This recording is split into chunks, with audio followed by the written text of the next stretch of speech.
বন্ধুরা, আশা করি তোমার সবাই ভালো আছো। আজ আমরা যে বিষয়টি নিয়ে আলোচনা করব, ক্লাস 5-এর সেকেন্ড ইউনিট টেস্ট অর্থাৎ দ্বিতীয় পর্যায়ক্রমিক মূল্যায়নের আমাদের পরিবেশের কোশ্চেন পেপার নিয়ে। দেখো সরাসরি স্ক্রিনে তোমার ক্লাস 5-এর আমাদের পরিবেশের কোশ্চেনটা দেখতে পাচ্ছ। ফুল মার্কস আমাদের রয়েছে 30, সময় তোমাদের রয়েছে 1 ঘন্টা। একের দাগে সঠিক উত্তর নির্বাচন করো যে কোনো 5টি প্রশ্নের মান 1 করে 1 × 5 = 5। দামোদর যে নদীতে গিয়ে মিশেছে সেটি হলো, উত্তর হবে হুগলি। মাটির পুতুলের জন্য কোন জেলা বিখ্যাত? উত্তর হবে নদিয়া।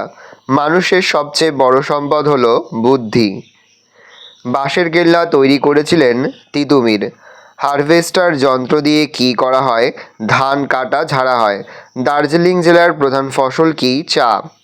সত্য মিথ্যা লেখো যে কোনো 5টি। 1905 সালে বঙ্গভঙ্গ আন্দোলন শুরু হয়। সত্য। মুর্শিদাবাদ জেলা ফজলি আমের জন্য বিখ্যাত। মিথ্যা। আমাদের দেশ 1947 সালে 15ই আগস্ট স্বাধীন হয়। মিথ্যা। সূর্য সেন মাস্টারদা নামে পরিচিত। সত্য। সমতল ভূমিতে ধাপ চাষ দেখা যায়। মিথ্যা। জমিতে বেশি রাসায়নিক সার দিলে জমির উর্বরতা বাড়ে। মিথ্যা। শূন্যস্থান পূরণ করো। কুলিক পাখিরালয় ড্যাশ নদীর ধারে অবস্থিত। কুলিক পশ্চিমবঙ্গের গাঙ্গেয় বদ্বীপ অঞ্চলে প্রায় ড্যাশটি বদ্বীপ আছে? 102টি। ড্যাশ প্লেগ রোগীদের সেবা করছেন ভগিনী নিবেদিতা। মানুষের স্বাস্থ্য হলো একটি ড্যাশ সম্পদ। ড্যাশ ছিলেন স্বাধীন ভারতের প্রথম প্রধানমন্ত্রী জওহরলাল নেহেরু। ড্যাশ মেয়েদের পড়াশোনা শেখানোর জন্য চেষ্টা করেছিলেন বেগম রোকেয়া।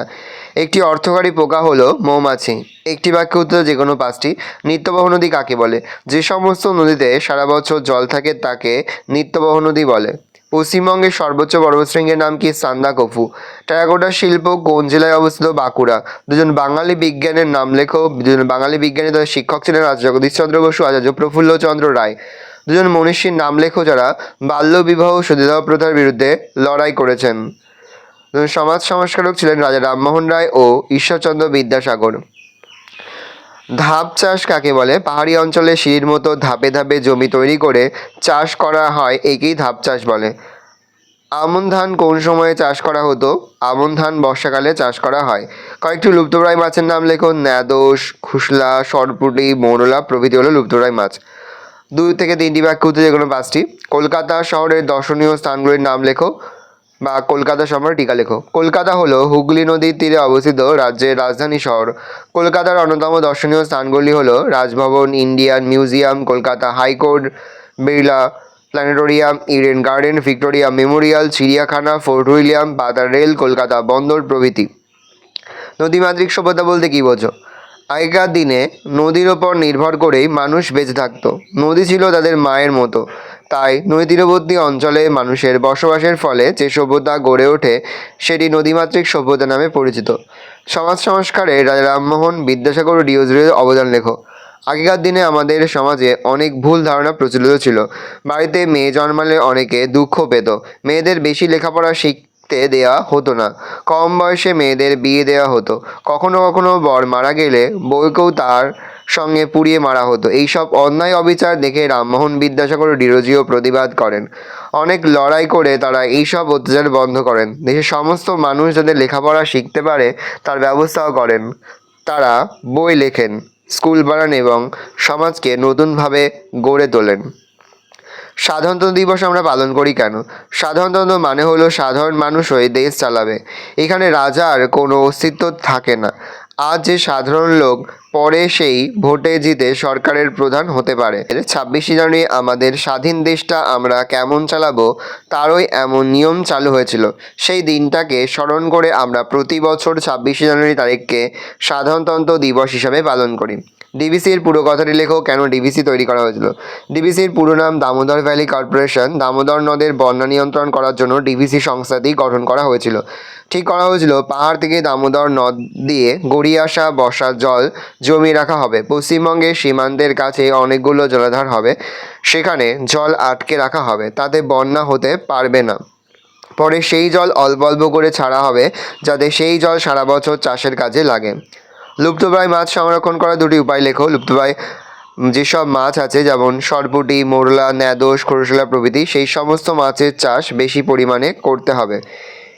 এই সব মাছ বেশি পরিমাণে বাজারে বিক্রি না করে কিছু সংখ্যক বিক্রি করা এবং অধিকাংশ পুকুরে রেখে মাছের সংখ্যা আরও বাড়ানোর ব্যবস্থা করতে হবে। সবুজ বিপ্লব বলতে কী বোঝো? 60-এর দশকে ভারতে চাষ করে বেশি ফসল ফলানোর জন্য নতুন বীজ, সার, কীটনাশক, জমিতে ডিপ টিউবওয়েল বসানো ইত্যাদি ব্যবস্থা করা হলো। এর ফলে আমাদের দেশে চাল, গম ইত্যাদি উৎপাদন ভীষণ বেড়ে গেল। এই ঘটনাই সবুজ বিপ্লব নামে পরিচিত। বেশি রাসায়নিক সার, কীটনাশক ব্যবহার করলে কী কী ক্ষতি হয়?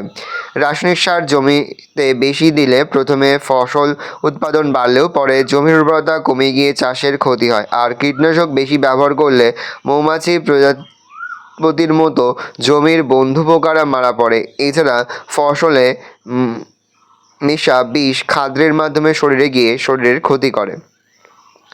নেক্সট, খুব ইম্পর্টেন্ট এই বছরের জন্য, গঙ্গা নদীর গতিপথ আলোচনা করো। উত্তর লিখবে, উত্তরাখণ্ড রাজ্যের গঙ্গোত্রী নামের গোমুখ গুহা থেকে গঙ্গা বয়ে চলা শুরু হয়েছে। এরপর উত্তরপ্রদেশ, বিহারের মধ্যে দিয়ে বয়ে এসে পশ্চিমবঙ্গের মুর্শিদাবাদ জেলায় ঢুকেছে এবং দুভাগে ভাগ হয়েছে।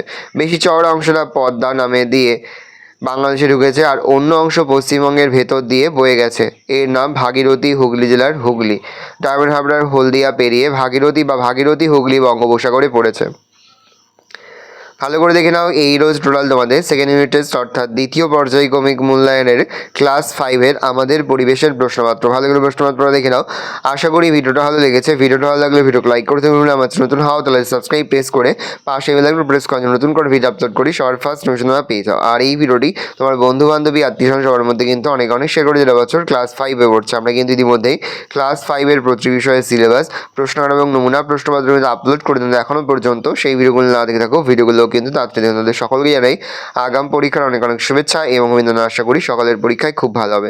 কোনো প্রশ্নের উত্তর লিখতে বা বুঝতে কোনো রকম অসুবিধা হয় তাহলে কিন্তু নির্দ্বিধায় কমেন্ট করে জানাতে একদমই ভুলবে না।